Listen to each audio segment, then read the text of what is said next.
Welcome to Unity. Welcome to Sunday morning. Thank you for joining us because your being here makes this experience more complete for all of us. Let's declare this traditional unity invocation together. We are now in the presence of pure being and immersed in the Holy Spirit of life, love, order, and wisdom. And now this statement about our community. We are Chesterland Unity, healing lives, living dreams, and making a difference by ourselves and all others. Our God is love, our race is human, our faith is oneness, and we join with churches and spiritual traditions everywhere, recognizing that there's only one presence and one power, and that we honor everyone's personal right to pursue their path to the divine in their own way, recognizing the essential truth in all spiritual traditions.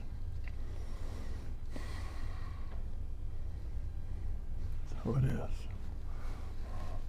Okay. We're going to talk about creation. We're going to talk about change. We're going to talk about, it's said that change is something we can always count on. Things are always changing. Unfortunately, we'd like things to stay the same, especially if we've put a lot of energy in getting things the way we want them, or at least a little bit that way. But change is constant. There's a reason for that. Creation is ongoing. Creation is ongoing. It's not finished.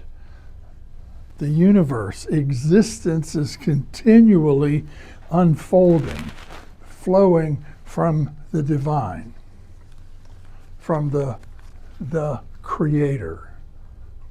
Now, that sounds as if there is a being that creates. That's not the case.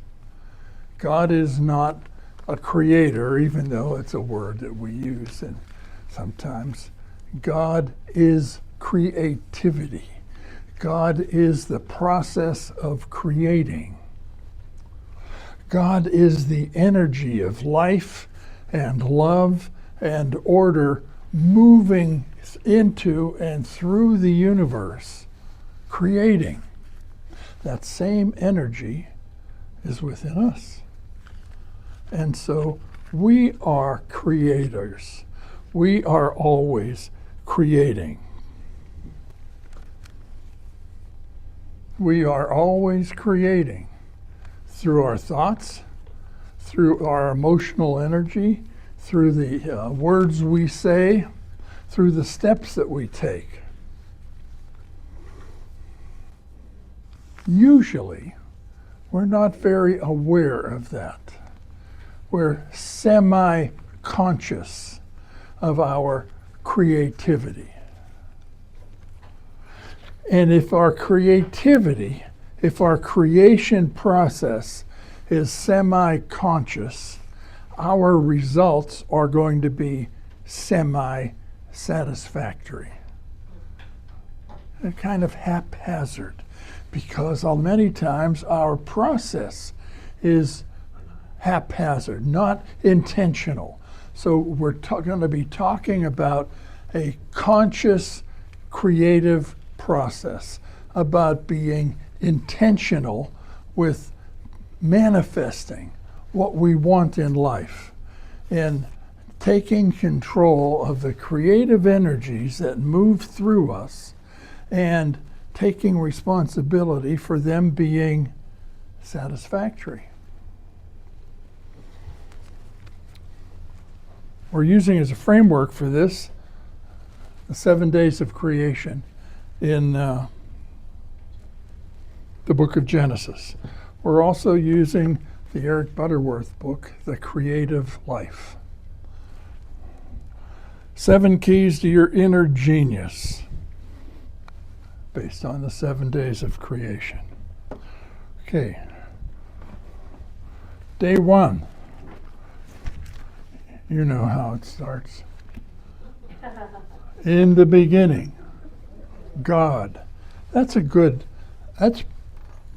pretty good statement, period. In the beginning, God. So that's a good affirmation. In the beginning of anything, we turn to God. It said God created the heavens and the earth. It said the earth was formless and void, and darkness was upon the face of the deep. Formless and void, and dark. You been there? Yeah. Okay? Dark, formless, void, needing order, needing structure, needing something to emerge from that. And so that's the beginning of the creative process. Formless and void. 7 days of creation. Now, we know that that is figurative.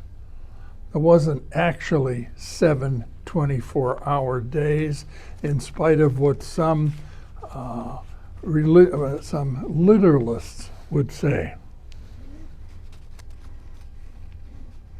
It's a metaphor, an analogy, that was stories that were told around the campfires of the nomadic people. How did this all start? And the stories were collected and passed down. They knew that they were stories, but some of us think that they were literal truths. Okay, I'm not going to get into that. All right. So, formless and void. The Spirit of God moved over the void, and he said, "Let there be light." And there was light. And he saw, hey, this is good. This light is good. Darkness and light.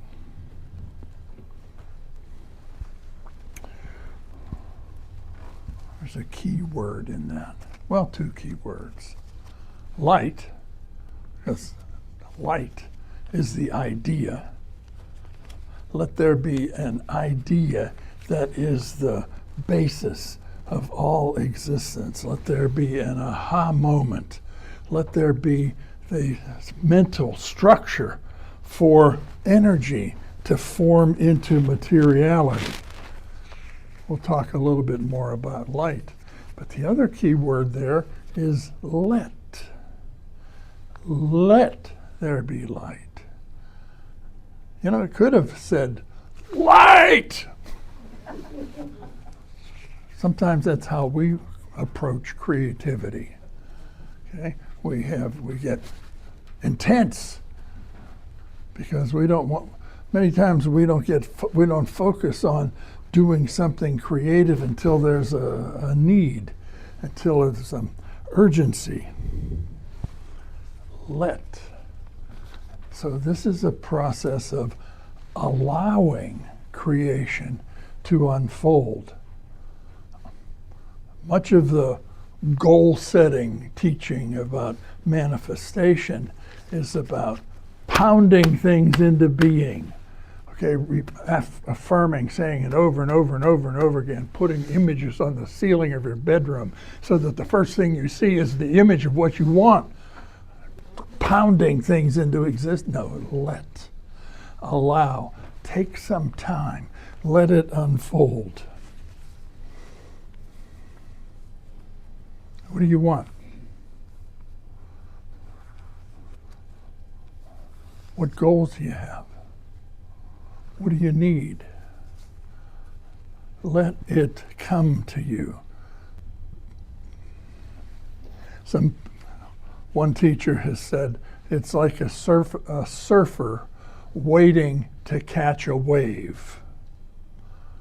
Out in the water, waiting for a wave. And the wave comes then, picks it up, and then it rides the wave into shore, into being. And so we want to catch a divine idea, catch the light. But in order to catch it, we have to be waiting, aware, receptive. Catch a wave. It's like, ever had the experience of being in the zone? Having a sense of things are unfolding, are moving along in a really nice way. And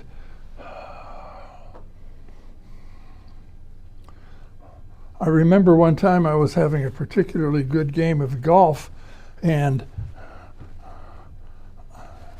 the hole got bigger. It was the same 4-inch hole, but to me, it seemed like it was bigger. So I wasn't forcing it, I was moving gently. And so, that happens in relationships, that happens in creative ideas, that happens in exercise, being in the flow, in the zone, allowing life to pick you up and carry you in its powerful, purposeful movement, rather than scrambling and doing things out of urgency.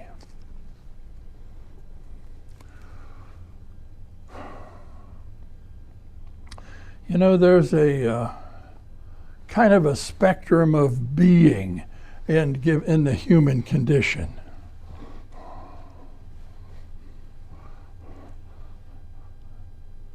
Things are always happening to me. One end of the spectrum is victim. I have no power over what's going on. Oh, woe is me. This is terrible. So we're affected by others. We're affected by the circumstances. But the idea that we have no influence over the quality of our lives is a consciousness of victimhood. Next step up, a little step up, is that, we're part of a large system. A system, a family system, community system, national system, race consciousness, and that we're part of this huge collective whole that moves us. And because of who our relations were, who our neighbors are, where we live, that affects what happens to us. Well, there's truth to that too, but we are not limited to that because we are creative agents of the divine, of the unfolding of absolute goodness. So what would you call somebody that has the capability and the responsibility to be creative, to make a difference? Wizard, maybe.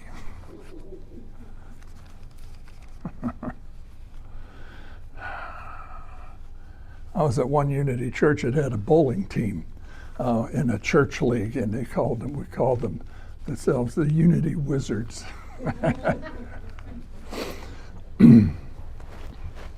The idea that our thoughts are creative, that we can participate in that. Now, there's a thin line between being a magician, practicing magic, and spiritual manifestation. Okay, so the line comes with whose idea is being produced, being manifested. So is it the magician's idea that's selfish, then that's kind of magic and can turn out anyways. Is it a divine idea? Is it an idea from the mind of God that takes us, inspires us, directs us, and moves us? Then we're manifesting spiritual things. So we get going. We get going. We participate in creation. Now, the first few steps of this process are let. Well, they're all let steps. But the first few steps are internal, passive, reflective steps. Let there be an idea. Let there be an expansion, a spaciousness of faith. Let there be the movement of imagination. So we can call those first three steps involution, because it happens inside before taking any steps. And so we get moving, but we get moving at a reasonable pace. We don't jump into actions. We let actions unfold.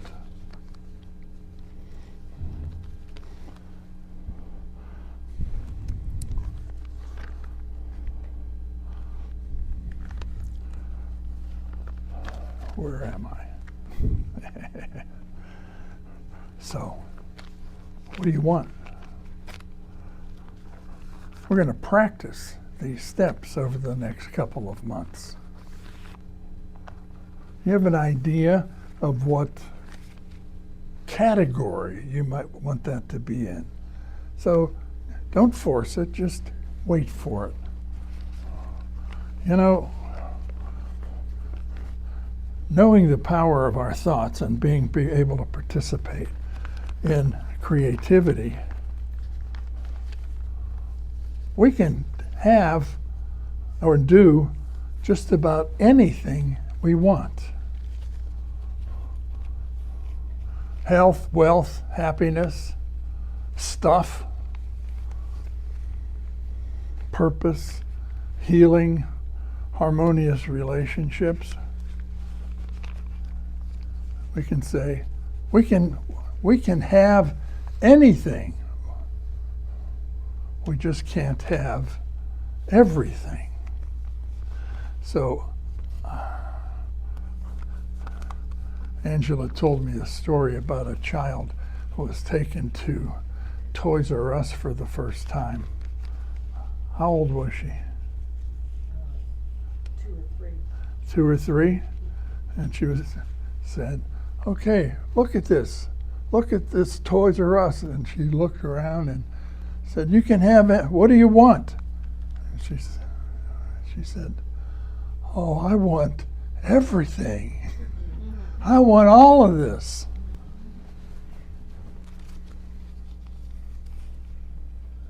We do that sometimes, don't we?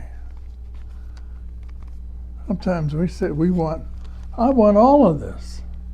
I want everything. Well, that's not practical. We can't handle everything. We don't have room for everything. We don't have the energy for everything. We have to make choices. We have to make decisions. We have to narrow down the focus of the creative energy that we have. We have to lift our eyes. It's written up there. I lift my eyes up to the hills. I lift my eyes from where my help comes. A lot of times our eyes are focused down on what's going wrong. What do I need? What's happening here? What's this day-to-day situation? We need to pay attention to what is. That's important. But then what do we do about it? We lift our eyes and turn in the beginning God. We turn to source. We turn to a big picture, a big goal.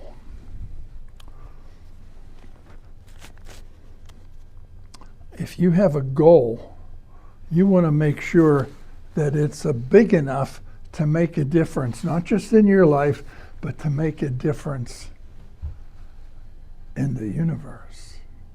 Ooh, that's asking a bit much, isn't it? Many times the goals that we set are too small, minor, insignificant.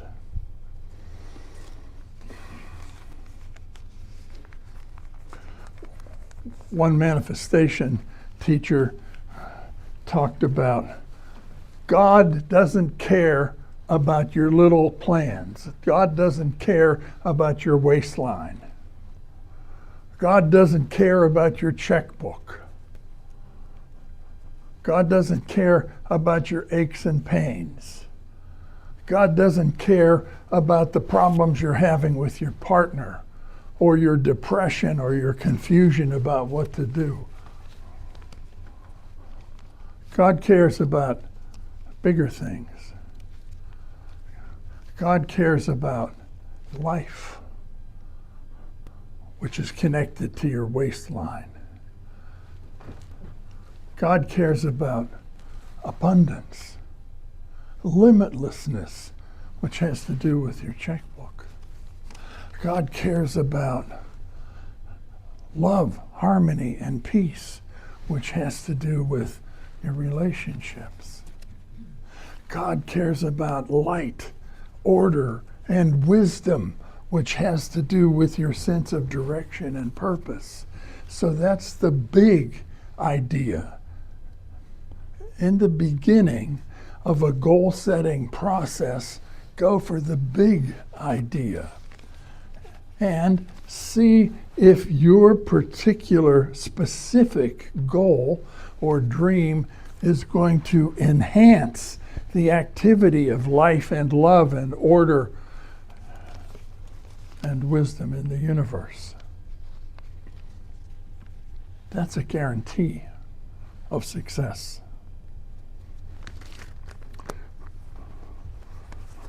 You go to the divine first.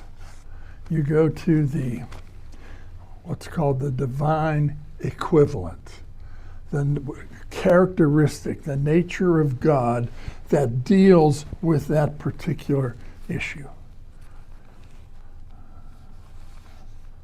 That's in what's called the golden key. So that's usually about healing, but it's also about creating. Connect with the divine, radiant idea of the divine that is connected with what you want and what you're planning.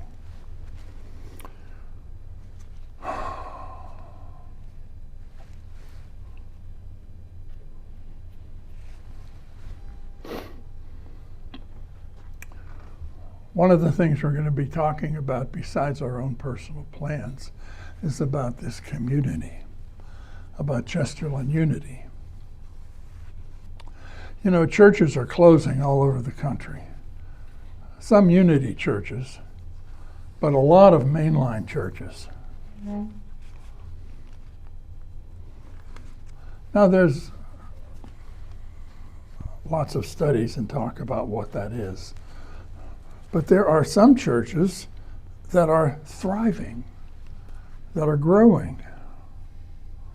Unity churches are thriving and growing. And some evangelical churches are thriving and growing, the rock and roll churches for a while. Why is it that some are growing and some are not? Because there's a connection with a divine idea. There's a connection with something that advances the goodness moving into and through the universe. A lot of churches are closing because the congregation's getting older and they don't have the resources to take care of the building. There's been some discussion about, well, we've got this building in 11 acres and that's a big resource. We could sell this and rent a space. rent the nice space somewhere. Yeah? Or sell part of it. That's been a topic of discussion throughout this community's history. Or maybe there's something we can do with this space, because spaciousness is day 2. It's the second step in the creative process, and there is spaciousness here at Chesterland Unity. So what's the idea about this place? It was donated to the church in Cleveland Heights, and it started off as a picnic place, as an outreach, kind of like, well, let's go out to the country, kind of like Unity Village started off as a picnic place from the Unity headquarters in inner city Kansas City. Is there an exciting, energetic possibility, a bright light of possibility, a big idea of what can be for Chesterland Unity? So last week we talked about, had an announcement about a prosperity affirmation that has been used in the past here to overcome deficits and be able to fund improvements. Okay, so this is one of the affirmations that Reverend Roy Rackley used. Let's declare this together.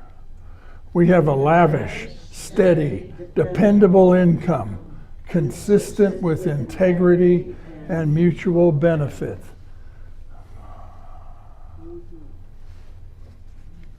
You can make that I have. Okay? We have. Okay? And so we want to, our affirmations are usually words that point us to the big idea, that point us to the big source. There has been growth here. There has been inspiration here. And out of that, we might look and see what direction it's going in. That's a way that we can look at our own growth. Look and see where we started, what we've gone through, what we've had to do and be to get to where we are. And we can see where that directs us, kind of like train tracks. See where we've been, can tell us something about where we're going. Okay, so this is something that we're going to be holding in our minds and hearts through this whole creative process. And it's focused on our own personal journey. So, what's the big idea in your life? Where have you been?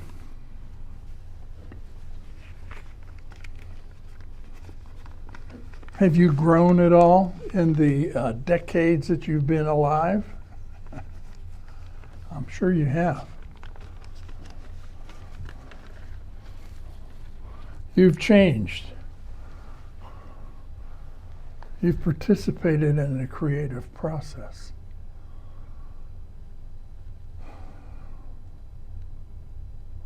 Look at where you've been. And maybe even look back at where your ancestors were. Because they're rooting for your growth, because the growth that we have now rolls backwards and blesses them.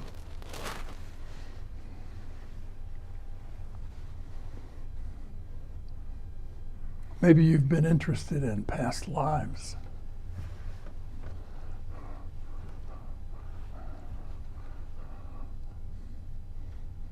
How have you grown from previous incarnations? I would imagine so.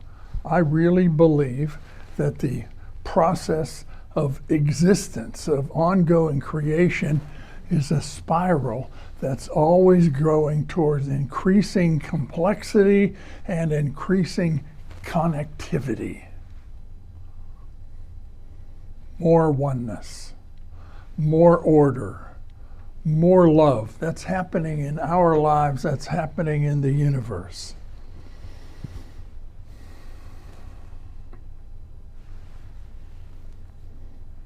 A big idea that I suggest that you consider is your soul, your spiritual being.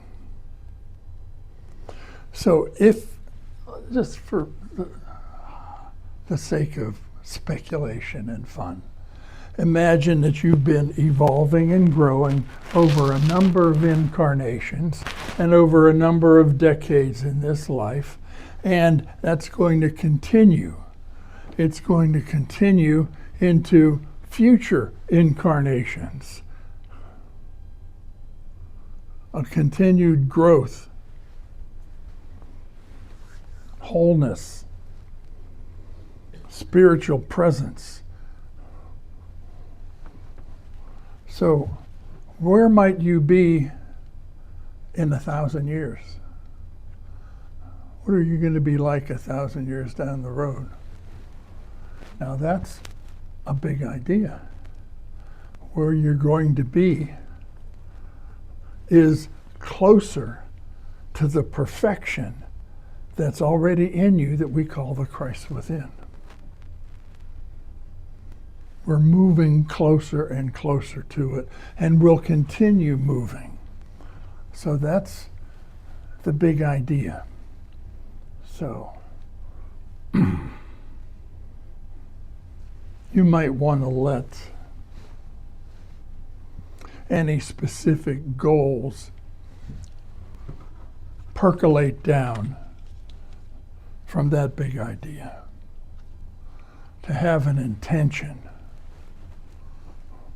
about being, about your own being and fullness and growth. When you've heard it, intention, energy follows intention. You set an intention and ideas, energy, opportunities show up. So set an intention for the highest, for the best, for yourself, for your family, for whatever is important on your heart and mind today. So I'm going to take some time to reflect on this. To be in a consciousness of light, love, and glory. So we're going to sing a little Michael Stillwater chant. I am as God created me, in the light, in the love, in the glory. God created us whole, well, perfect, and free. That's the idea of the Christ. That's how we were created, and we are growing into that. And so we want to orient ourselves toward that light, love, and glory. So we'll sing the top line a few times.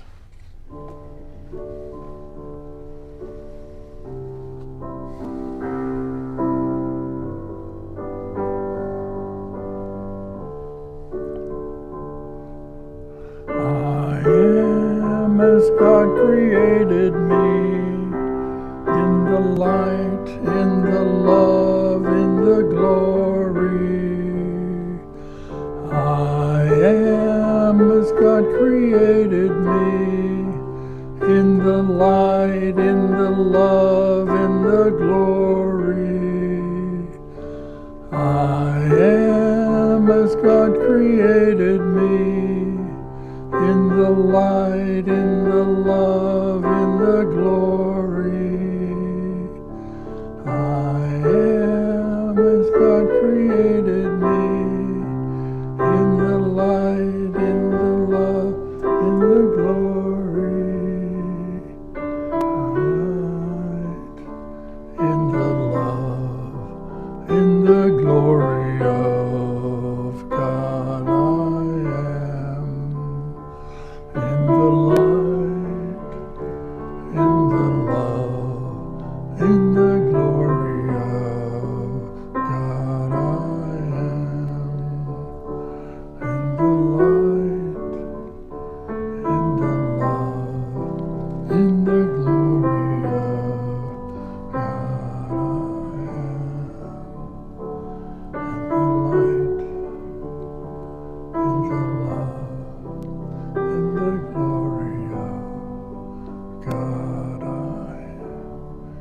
Be in the light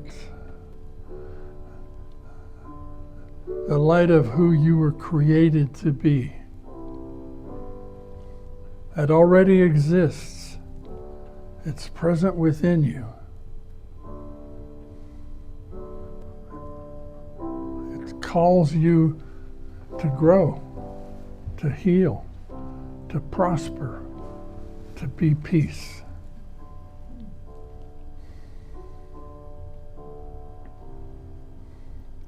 The big idea. Lift your eyes up.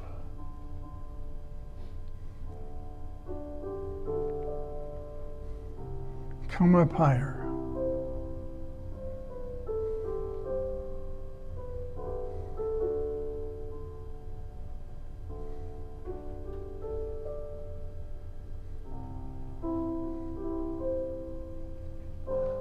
In the glory of God, we are.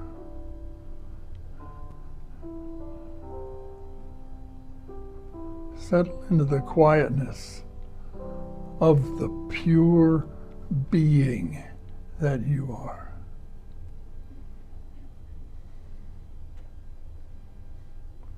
Let yourself be in that light, love, and glory.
Keep a connection to this highest and best in you.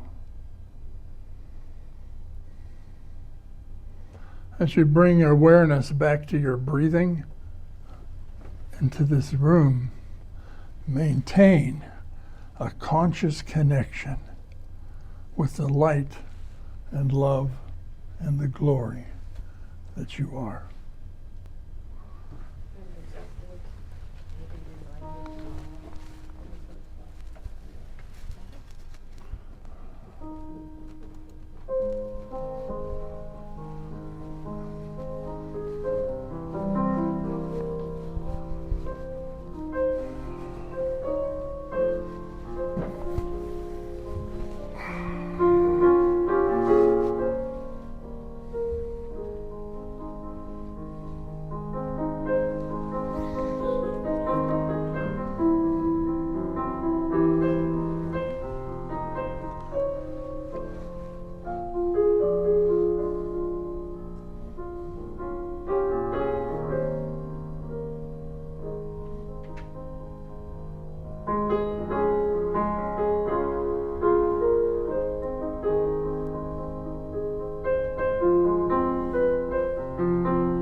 Oh, yeah. Thank you, Sharon. Thank you, Sharon.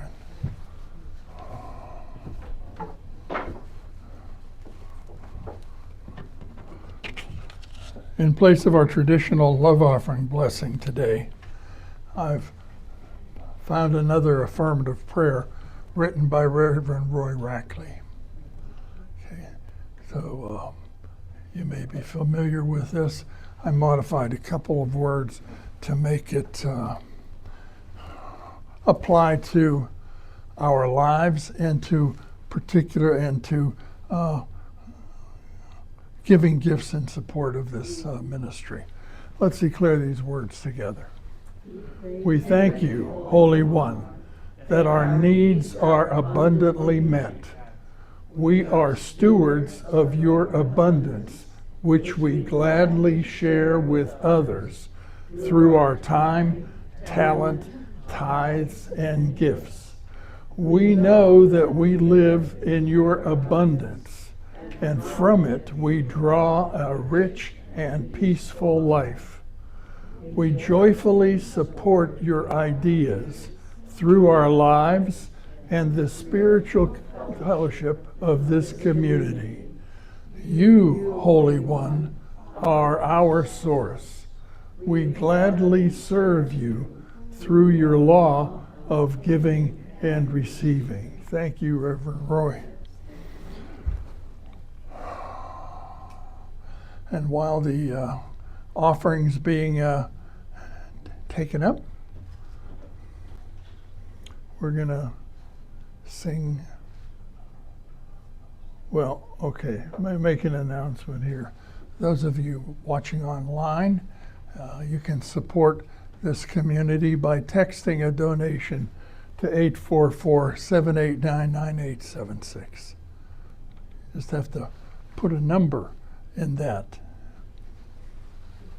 Thank you for your support. We are free and unlimited.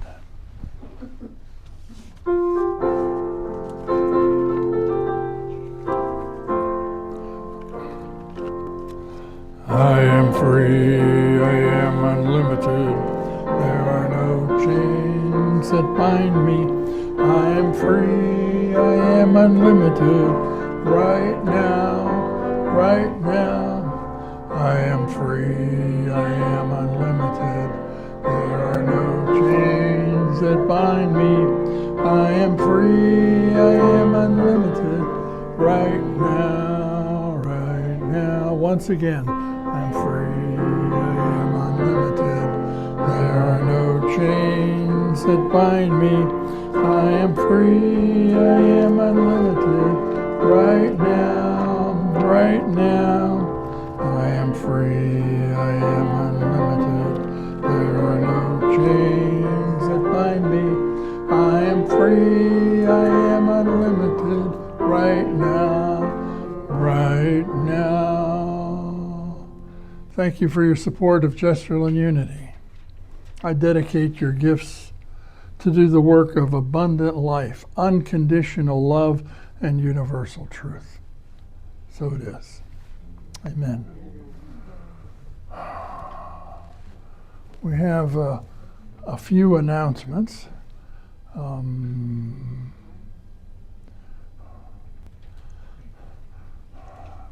We have a special program coming up in August. August the 10th, we're going to be having a musical service with Armand and Angelina. They've been traveling around to Unity churches for decades, doing lighthearted, inspirational service, Sunday services, and they're doing a native flute workshop afterwards. So a little Native American flute that you can learn to play quickly. If there's nothing else, we can form our circle for a closing prayer. Did you want to start with this? I'm just asking. Oh, well, it's still going on in Ukraine. put the next one on. It's still going on in Gaza. Let's declare these 3 words for peace in Hebrew, Arabic, and Russian. Together. Shalom Aleichem. Assalamu Alaikum. Da будет mir. Okay.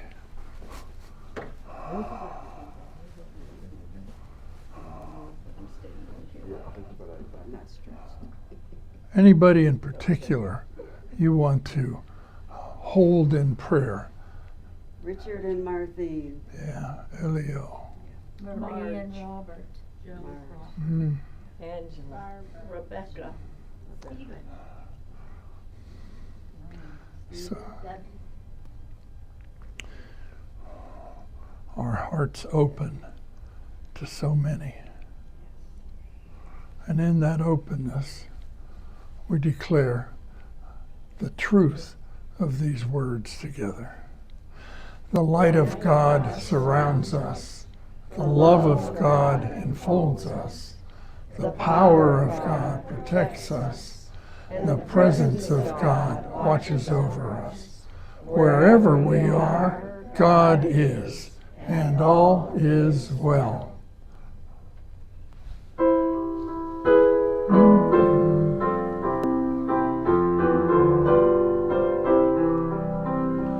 Let there be peace on earth, and let it begin with me. Let there be peace on earth, the peace that was meant to be. With God our Creator, united all are we. Let us walk with each other in perfect harmony. Let peace begin with me. Let this be the moment now. With every step I take, let this be my joyful vow. To take each moment and live each moment in peace eternally. Let there be peace on earth, and let it begin with me. Amen. Amen.